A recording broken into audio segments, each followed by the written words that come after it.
arba'atun la yujzina fil adhi, ada 4 jenis cacat yang tidak boleh terjadi pada hewan kurban. 1, al-auratul bayyin aurah, binatang itu matanya sakit, gak bisa melihat, picak dua-duanya atau sebelah satunya saja gak cukup. Kan yang dibagikan bukan matanya tapi dagingnya, iya. Tapi ini kurban. Karena Nabi menegaskan seperti itu, Bapak Ibu.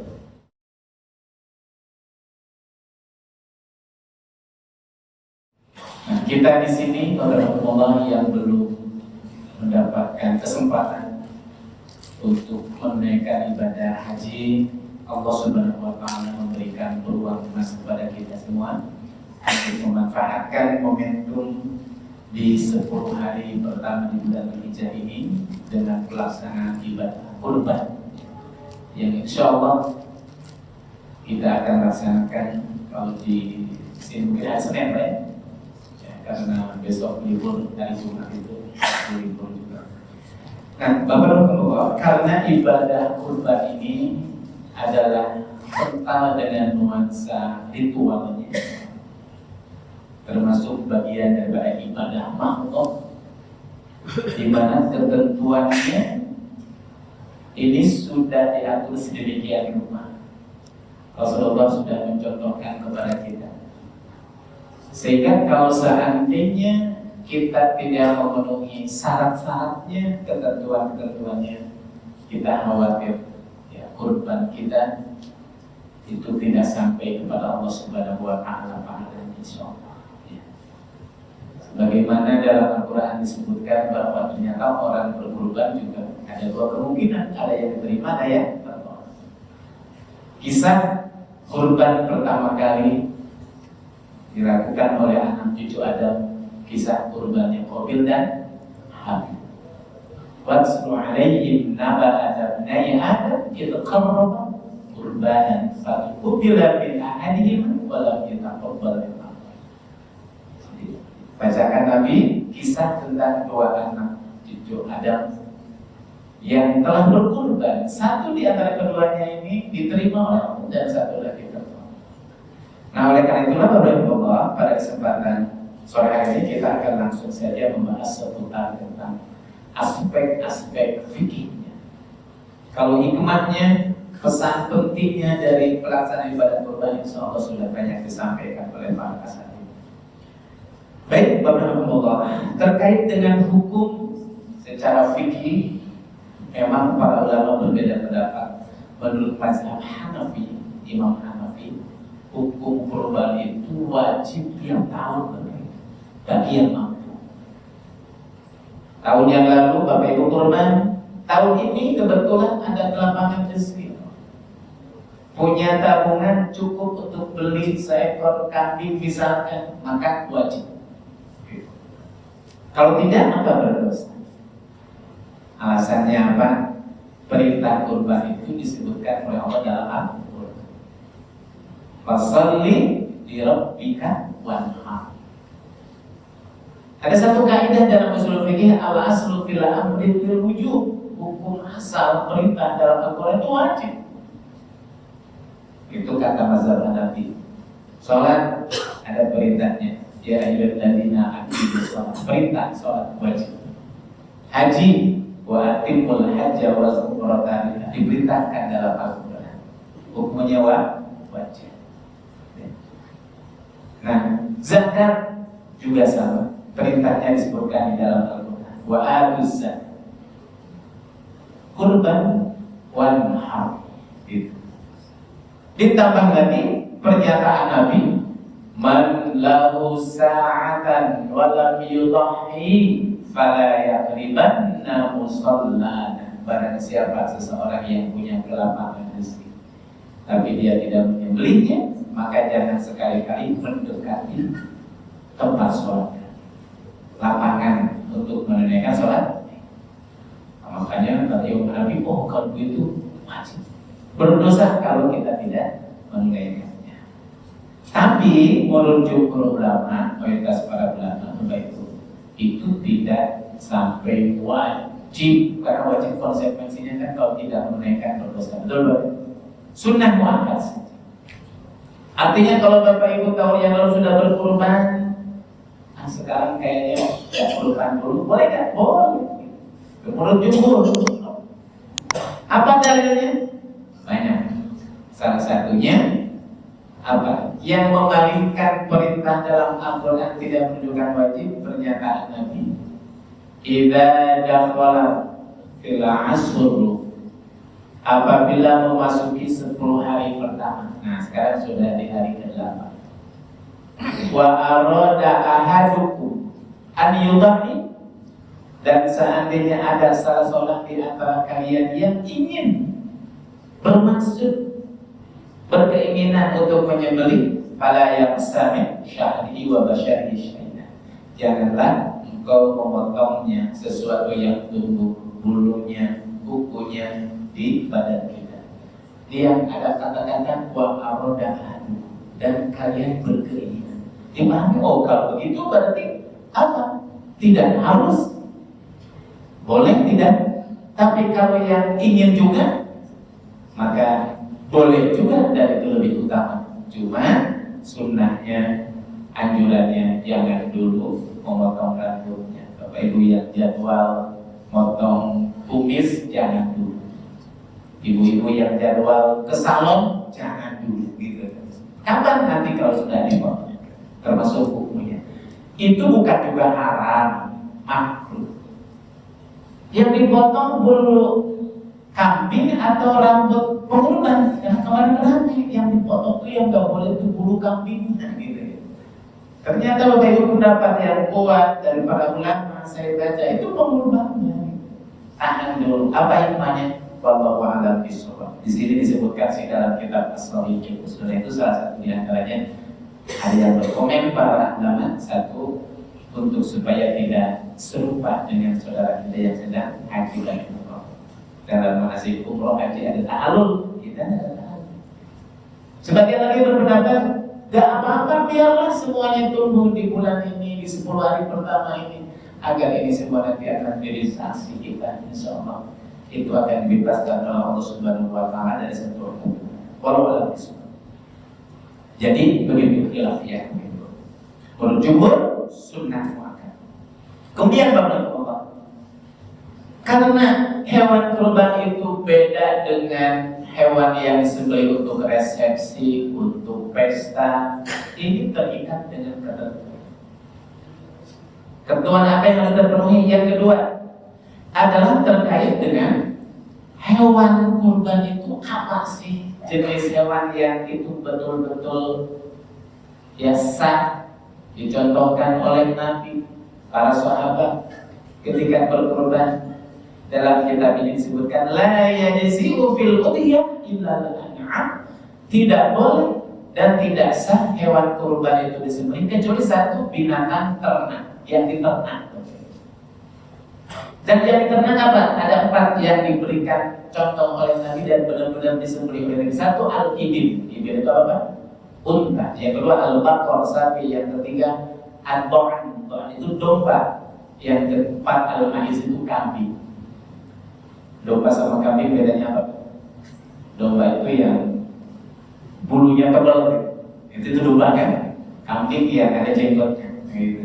Biasanya itu al-ma'is. Jenis binatang itu yang disembelih oleh Nabi.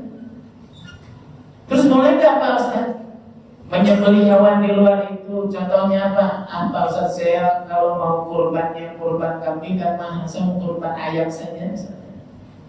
Ternyata dalam kitab ini ada sebagian pendapat. Terutama ini maaf ini jangan gagal paham, nanti pulang dari sini besok bawa ayam kurban itu ya. Ibnu Hazm yang salah satu jadi rujukan dalam mazhab Az-Zahiri, mazhab fikih itu terakhir itu ada 5 mazhab: Hanafi, Maliki, Syafi'i, Hambali, dan Az-Zahiri. Tapi mazhab Az-Zahiri sudah tidak ada pengikutnya, komunitasnya tidak ada. Nah, Ibnu Hazm dia berpendapat apa? Annahu apa sih? Wa ajazahu Ibnu Hazm bi kulli hayawanin yukallah. Boleh saja berkurban itu dengan menyembelih apa? Setiap hewan yang dibolehkan dimakan dagingnya. Min di arba'in, baik hewan itu berkaki 4 atau irin atau hewan hewan yang bersayap, hewan unggas. Hewan unggas itu apa, Pak? Ayam, bebek, apa lagi itu? Entol, atau orang batang blengong. Di sini ada blengong, Pak, gitu. Perkawinan antara entol sama apa gitu. Pokoknya apa? Hewan yang terbang itu boleh. Itu menurut Ibnu Hazm. Apa dalilnya? Mengutip pernyataan Bilal bin Rabah, tukang azan, sahabat Nabi. Dia pernah berikan bahasa begini, ma kuntu ubali lau dhaitu bihi. Pokoknya saya tak peduli sama berkorban, walaupun yang dikorbankan itu hanya seekor ayam jantan saja. Disimpulkan, oh kalau begitu ayam jantan boleh. Orang Bilal saja pernah berikan statement seperti itu. Itu pernyataan Ibnu Hazm. Ya, tapi ini sebagai informasi saja, Pak. Saya tidak menunjukkan pendapat ini diambil, ya. Nanti jadi heboh nanti panitia. Siapa yang ngajarin? Oh, saat ini di masjid Sholahuddin katanya ada pendapat itu Marame. Ini cuma pendapat sebagai jadi sudah cukup. Kalaupun boleh di luar ini, mungkin kerbau masih boleh, betul Pak? Mungkin kerbau disamakan rumputnya dengan sapi lah. Atau mungkin bisa jadi itu untuk masyarakat Bima, masyarakat mana tuh Nusa Tenggara itu kuda bisa jadi. Karena kuda ini masih khilafiyah ya, di dalam bahasa Bali ini kan boleh. Ya nggak boleh kan imam. Ya kalau sudah lah. Ya. Unta, sapi, domba dan apa dalilnya? Jelas dalam sebuah hadis Rasulullah, ya, terkait dengan sapi dan unta itu. Anna Nabi sallallahu alaihi wasallam wa ashabahu dhahabu biha. Nabi dan para sahabat pernah menyembelih unta atau sapi. Wal jumhur ala annahu yazuzu an yastarika sab'an fi baqar atau badana. Dan mayoritas para ulama membolehkan, membolehkan khusus untuk kurban sapi dan unta itu apa kepemilikannya adalah sama 7. Pertanyaannya, boleh nggak satu sapi yang kurban satu orang? Boleh. Jadi 7 itu bukan harus 7. Ada orang 5 orang berkumpul, harga sapi berapa? 25 juta. Ya udah, nggak ada orang lagi, nggak ada, berarti satu orang 5 juta. 25 juta, 5 orang. Boleh, sama. Cuma yang pada umumnya satu orang patungan 3,5 juta misalnya, Pak, dia harus 5 juta. Kenapa? Jumlahnya 5. Itu seperti itu, Pak. Ya. Apa dalilnya? Nah, hadis riwayat Jabir. Nah, hal nama Rasulullah sallallahu alaihi wasallam amal Hudaybah. Kami pernah menyembelih hewan pada hari nahar, hewan kurban pada tahun Hudaybiyah. Al-badanah an sab'atin wal baqarah an sab'atin. Kami menyembelih unta untuk 7 orang dan sapi untuk 7 orang. Ini ceritanya dulu Bapak Ibu Nabi dan para sahabat mau melaksanakan ibadah haji. Cuma gak dapat visa waktu itu. Visanya gak bisa seperti sekarang. Kan sekarang banyak yang gagal berangkat ya. Atau sekitar 1.000 lebih ada sudah sampai Jeddah. Dan corona ada yang meninggal kemarin. Jadi fenomena gagal haji itu tertunda dari dulu sudah ada. Nabi tertunda berapa kali? Mau haji sudah mimpi dalam surat Al-Fatah itu, mimpi Nabi bahwa Nabi berangkat berbondong-bondong ke Mekah tawaf untuk ta'alum. Disampaikan kepada para sahabat senang banget. 5 tahun gak tawaf karena terusir dari kota Mekah, membawa unta, membawa kambing. Kan niatnya apa? Mau melaksanakan ibadah haji.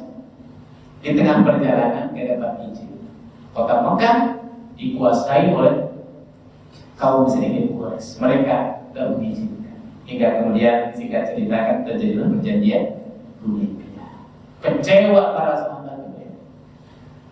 Jadi sekarang banyak yang gagal para pelaksanaan ibadah haji. Sudah hajatan, Pak Ustaz, sudah hajatan, malu kalau tidak berangkat gimana? Dari dulu juga para sahabat juga gitu. Karena kecewa, Nabi berkata para sahabat, ini sudah tanggal 10 gitu kan. Kita gak haji ya, kalau begitu sembelih saja. Di Hudaybiyah nggak pada mau Bapak Ibu, menolak. Jadi maaf, kisah penolakan massal gitu ya dalam tanda kutip, karena kecewa nggak bisa haji itu terjadi.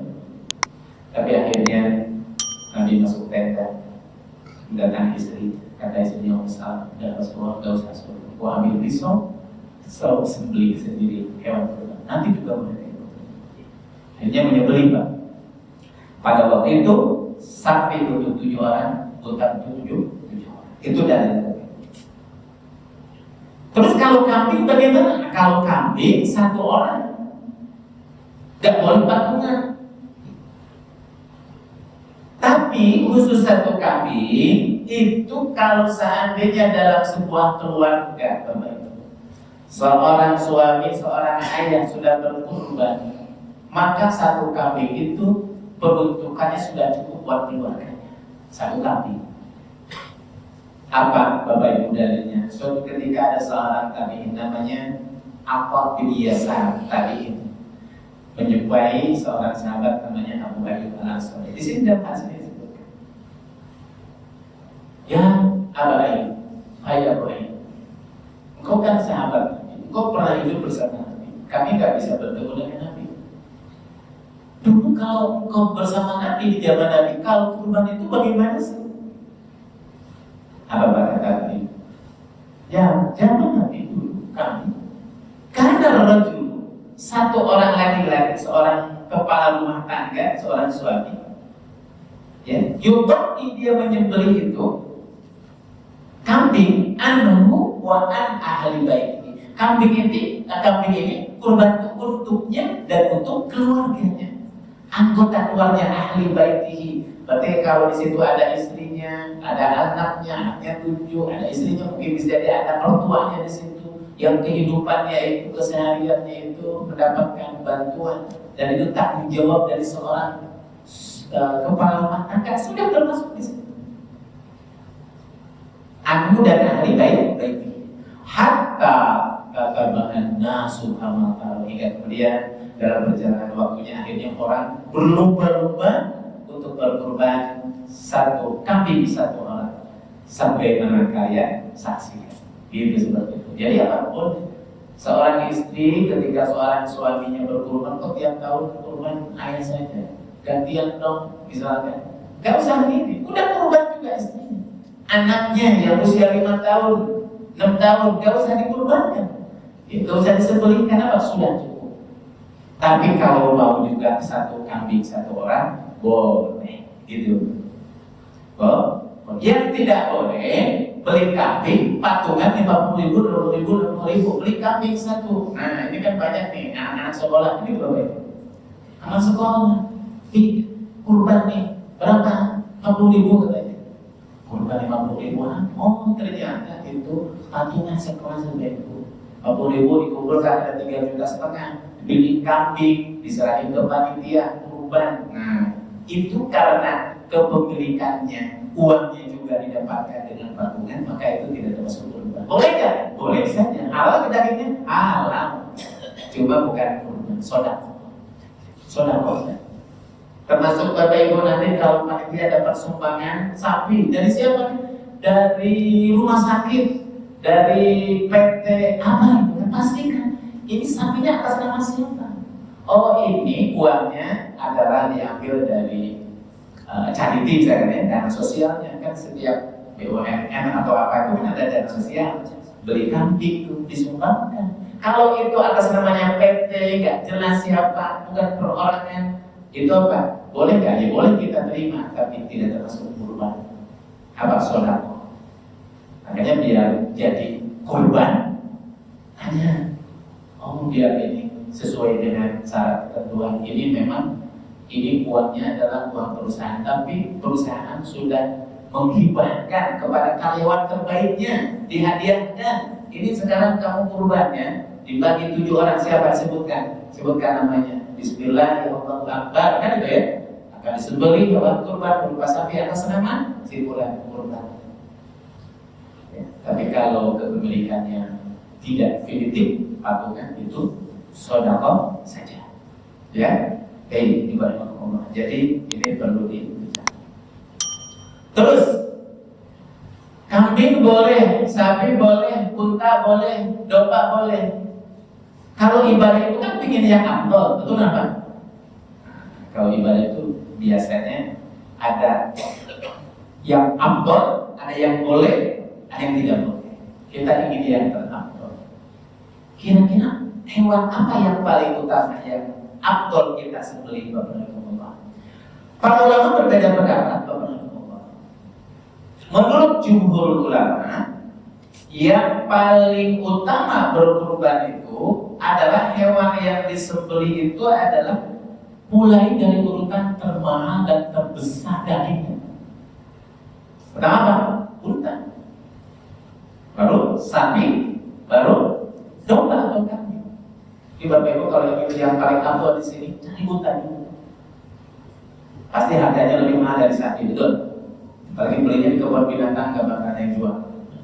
Orang berebut, saya mau daging unta, minta paruhnya, obat asma katanya gitu kan. Biasa gitu yang orang berangkat aja. Umroh pesennya apa? Anti unta, apa? Anti unta. Mahal Pak, beda dengan harga sapi.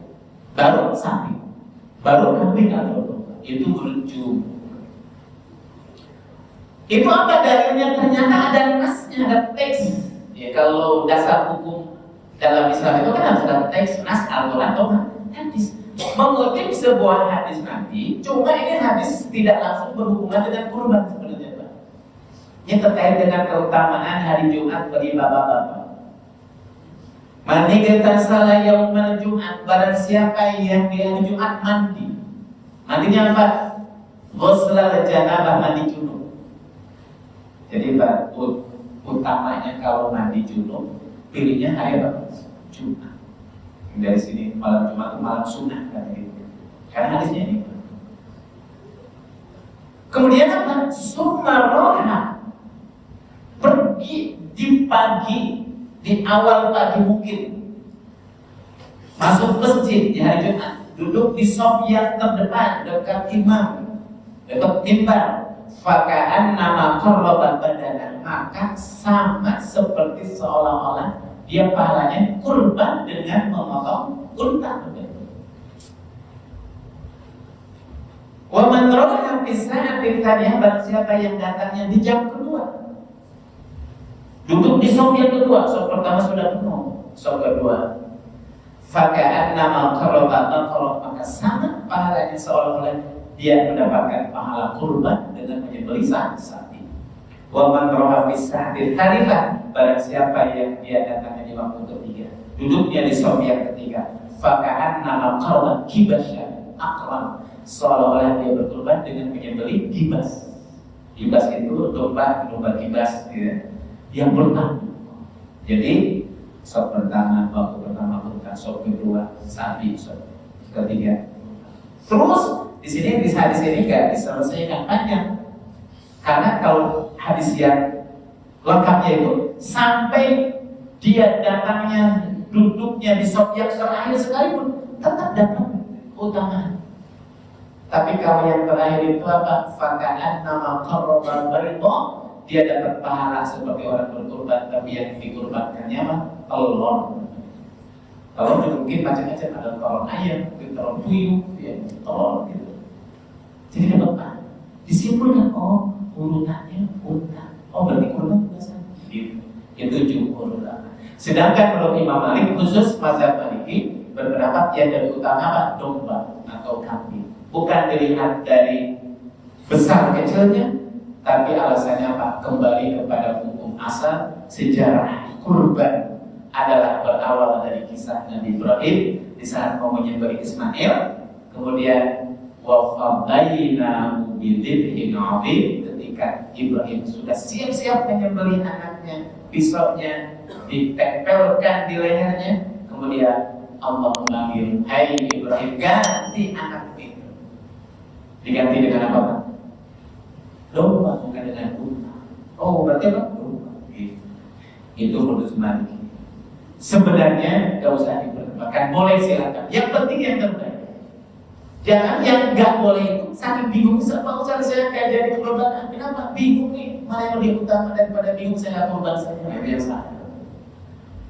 Sapi boleh, domba boleh, asal jangan alasannya juga harus jelas Bapak Ibu, karena ada juga mau kurban apa? Kita biasanya kan kalau di takhir saya itu lebih mengutamakan sapi, karena sapi itu satu sapi dengan 7 kambing itu lebih banyak daging sapi, betul apa? Ini kurang satu, kita ada 6 orang. Gak usah katanya saya domba saja. Kenapa? Kata para kiai nanti kalau orang kurban itu menyembelih hewan sembelihan itu akan menjadi tunggangannya nanti di saat naik as-sirat, jembatan Siratal Mustaqim gitu kan. Kalau nanti berkurbannya sapi berarti saya naik sapi bangsa. Syukur kalau duduknya paling depan, kalau paling belakang nanti mas saja jatuh gimana bangsa. Dengan satu kambing saja satu orang. Saya cari-cari dalilnya gak ada. Rupanya itu dari tukang kambing. Supaya kambingnya laku, nih nanti kambing satu nanti dinaiki, sapi itu nanti belum tentu di paling depan gitu Bapak. Nah, itu gak ada. Sudah silahkan. Itu Pak. Kemudian apalagi yang ketiga syarat berlaku terkait dengan masalah umur.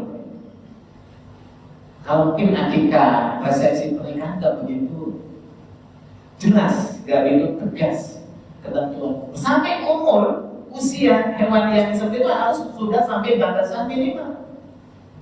Kata Nabi, la tasbahu illa musinna illa an yu'asir alaikum fatasbahu jada'an minallah. Janganlah kalian menyembelih seekor hewan kurban kecuali musinna. Musinna itu hewan binatang yang sudah genap usianya dan sampai batasan minimal. Berapa usianya untuk unta? Kalau unta adalah malaha apa? Khamsus sinin wa dakhalat fis sadisah. Unta itu pastikan usianya sudah 5 tahun. Masuk tahun ke-6. Kalau sapi malaha sannatan. Yang sampai usianya sudah 2 tahun. Wa dakhalat fis sadisah. Masuk tahun ke-3. Kalau kambing yang usianya sana wadakhulat fitnahnya 1 tahun. Jadi nanti pastikan ini saya harus betul-betul selektif. Ini ibadah mantap. Ya, kalau mau beli kambing domba besok, ini kapan lahirnya, ada akte kelahirannya biar tegas, biar pasti gitu ya. Tapi dijamin gak bakal ada akte kelahirannya. Itu udah tanggung jawab penjual. Ya, sudah. Tapi para ulama sampai kemudian sedetil. Kan tadi mengatakan begini, illa an yu'assir, kecuali kalau seandainya domba, ini susu domba. Domba kalau nggak ada yang usia 1 tahun ke atas, apa? Fatatbahu jada'ah minallah. Boleh jada'ah itu yang usia 6 bulan boleh. Kalau kambing tetap 1 tahun. Ya, jada'ah itu usia yang 6 tahun. Seperti itu Bapak. Itu terkait dengan masalah apa? Umur. Selanjutnya, ketentuan apa lagi? Pilih binatang yang sehat, terbebas dari cacat. Karena Nabi menyebutkan ada 4 jenis cacat yang ini tidak boleh sama sekali terjadi. Ada yang hukumnya makruh, kalau tidak ada boleh tapi sah. Ada yang tidak berpengaruh sama sekali. Apa yang tidak boleh terjadi pada binatang kurban itu?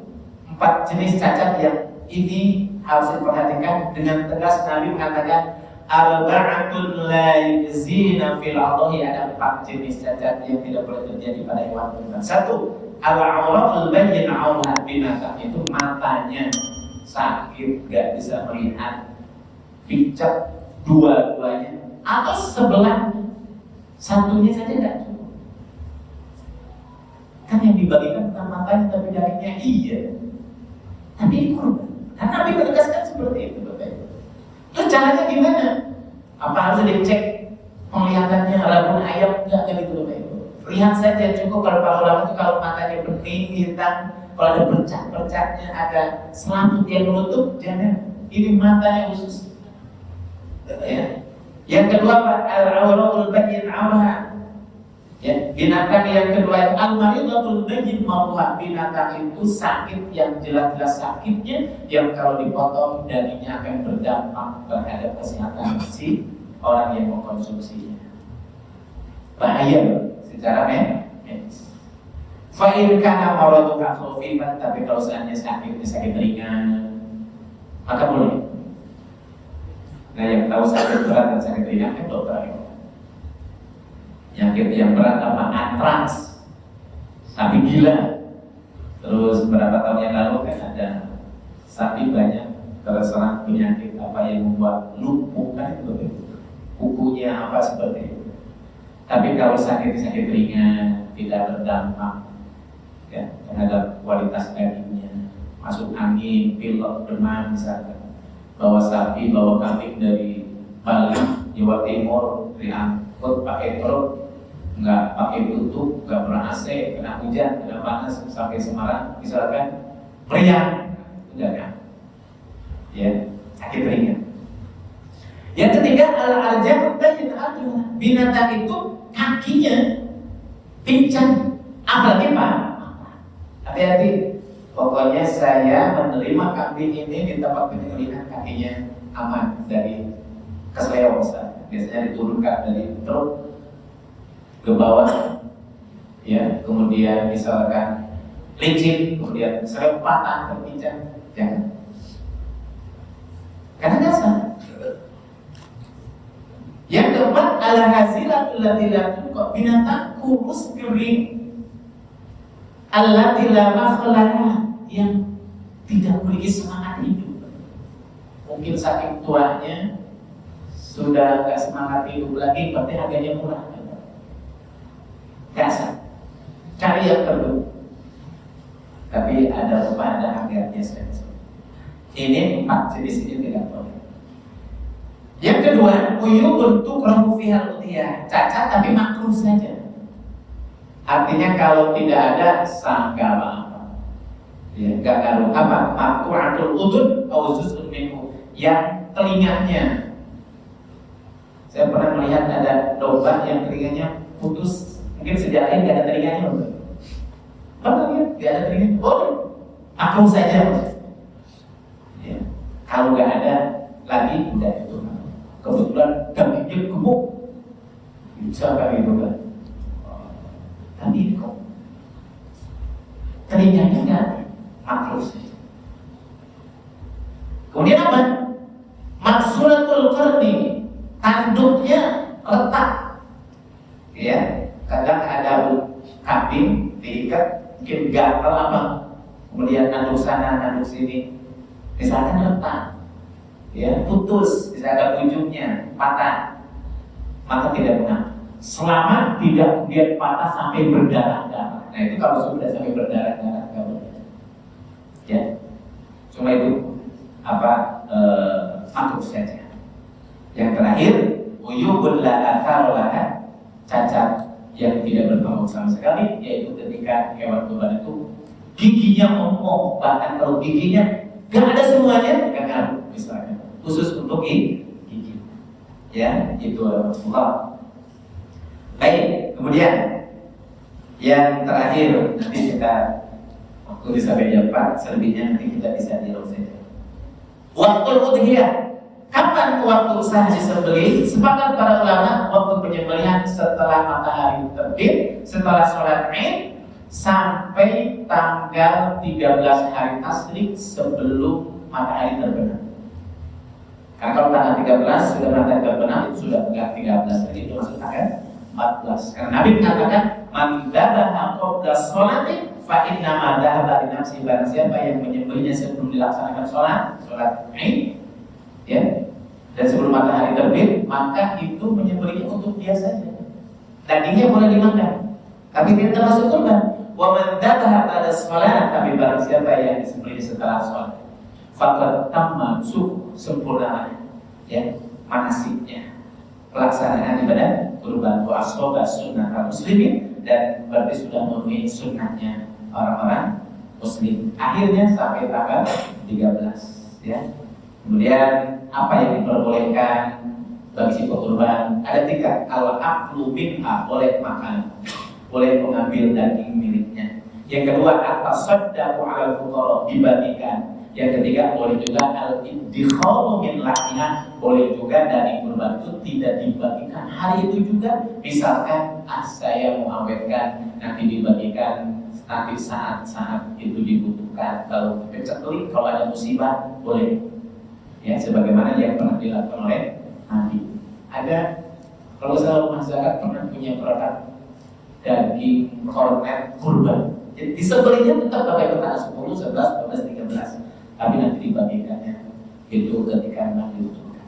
Diperbolehkan. Yang enggak boleh, mana yanfa'u bihi minal udhiyah la yazuzu bai'i syai'in minha. Tidak boleh menjual sedikit pun dari daging hewan kurban itu, sedikit pun. La jilda, tidak kulitnya, wala saufa, tidak bulunya, wala lahma, dagingnya, wala adma, tulangnya, wala ghairu dzalika, semuanya itu apa? Dibagikan. Hadis disebutkan wala tabi'ul luhumal hadi, janganlah kalian menjual daging kurban. Fakulu, makan, wa tasaddaqu, sedekahkan, wastamta'u bi juludiha, manfaatkan kulitnya, mau dibikin jaket, mau pokoknya jangan jadi uang saja. Wala tabi'uha, janganlah kalian menjualnya.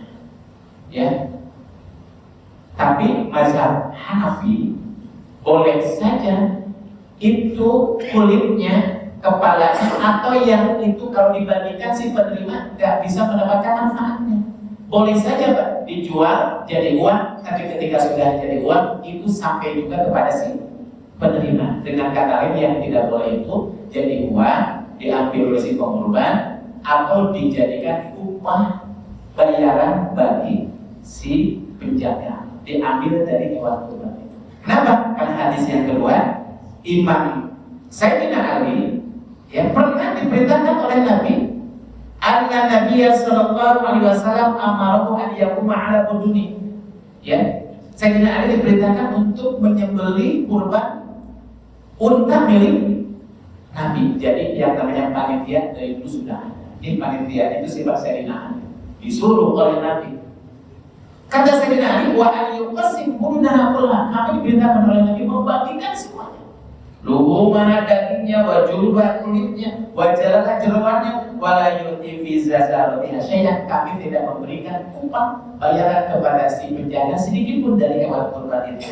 Dalam kata lain, nahnu nu'tihi min 'indina, kami memberikan bayaran upah kepada si penyembelih itu diambil dari kantong-kantong kami sendiri. Jadi kalau kita memberdayakan jagal biar cepat, profesional, kan itu butuh biaya. Cari biaya itu bukan diambil dari hewan kurban.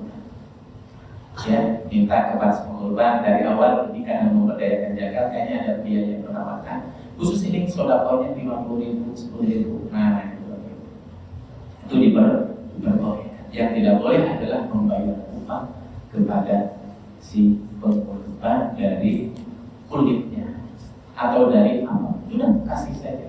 Gak ada yang menolak kalau dikasih. Betul Bapak Ibu? Ya. Nah, ini Bapak Ibu kurang lebih secara umumnya terkait dengan fikih kurban yang insya Allah besok atau lusa kita akan lakukan bersama. Ya, mungkin kalau seandainya ada hal yang belum terbahas di dalam kitab ini bisa kita dialogkan. Ya, demikian yang saya bisa sampaikan. Allahul muwaffiq ila aqwamit thoriq. Wassalamualaikum warahmatullahi wabarakatuh. Ada pertanyaan lagi? Silakan.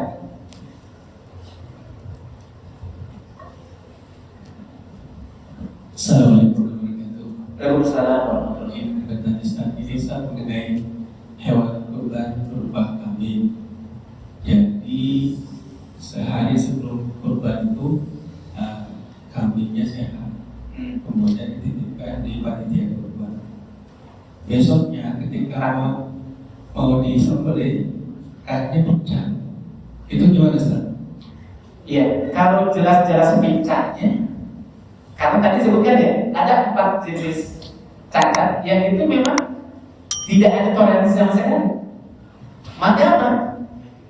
Kalau disembelih, ya udah dagingnya juga bisa dimakan.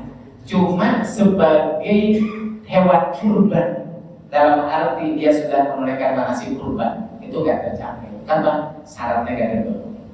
Nah, terus bagaimana solusinya kan itu kan?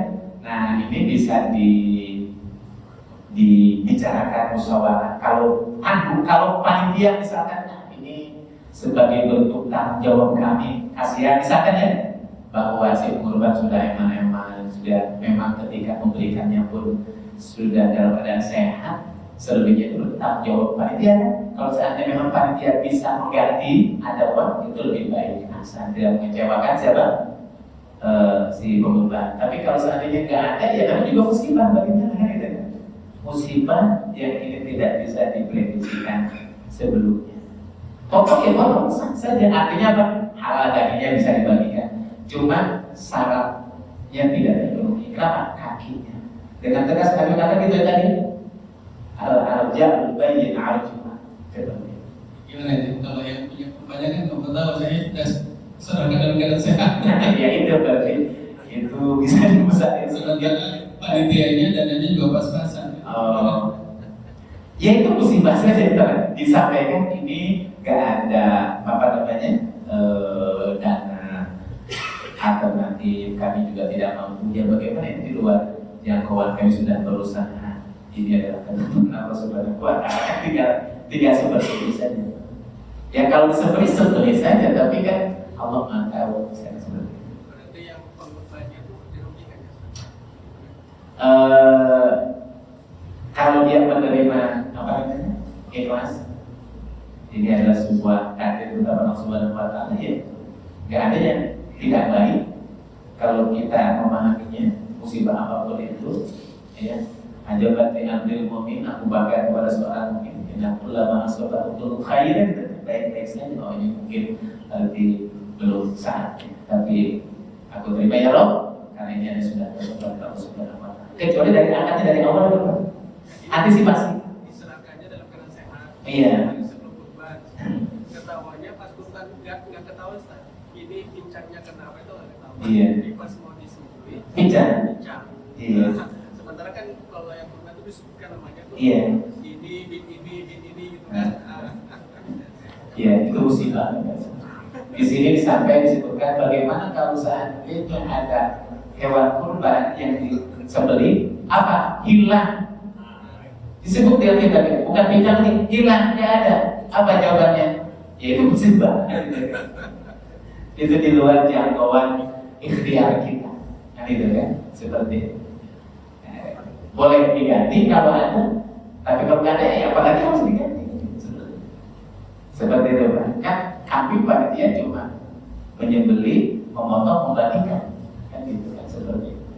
Tapi kalau harus mengganti kan nggak ada akan dari awal, kecuali udah perjanjian itu dari awal.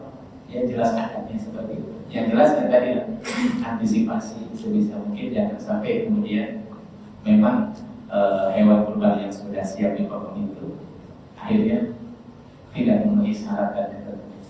Tapi sekali lagi kan ini di luar ikhtiar kita ya, seperti itu. Allah bisa. Ada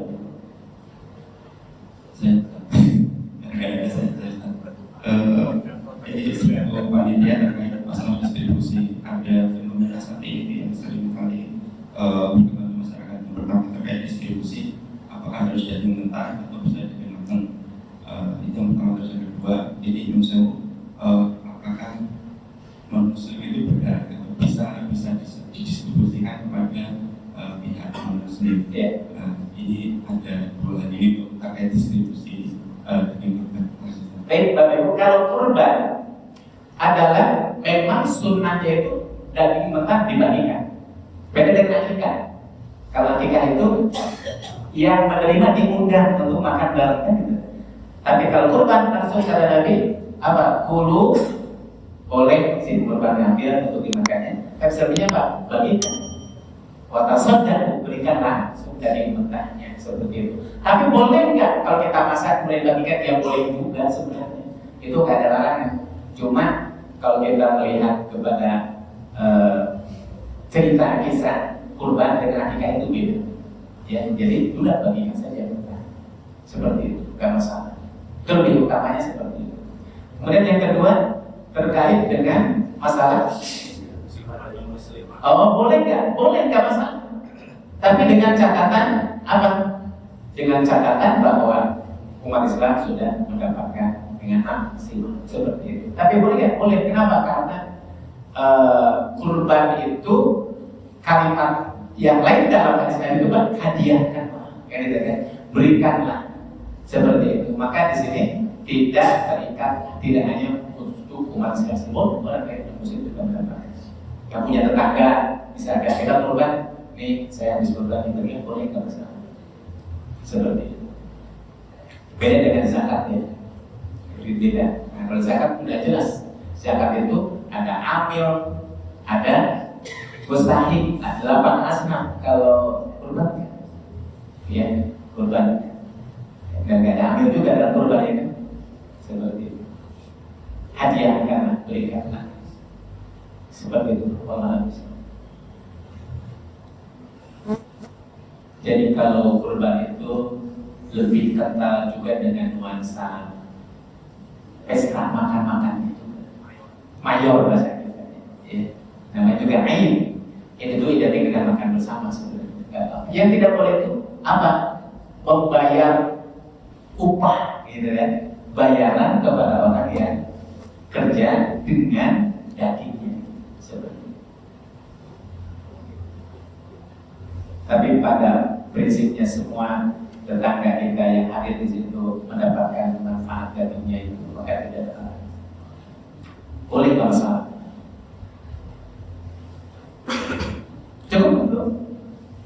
Soalnya mudah-mudahan besok diberikan kemudahan kelancaran dan jadi ladang pahala juga semua. Amin Allahumma. Baik, kalau tidak ada lagi kita akhiri dengan doa kafarat majelis. Subhanakallahumma wa bihamdika nasyhadu an la ilaha illa anta nastaghfiruka wa natubu ilaik. Wassalamualaikum warahmatullahi wabarakatuh.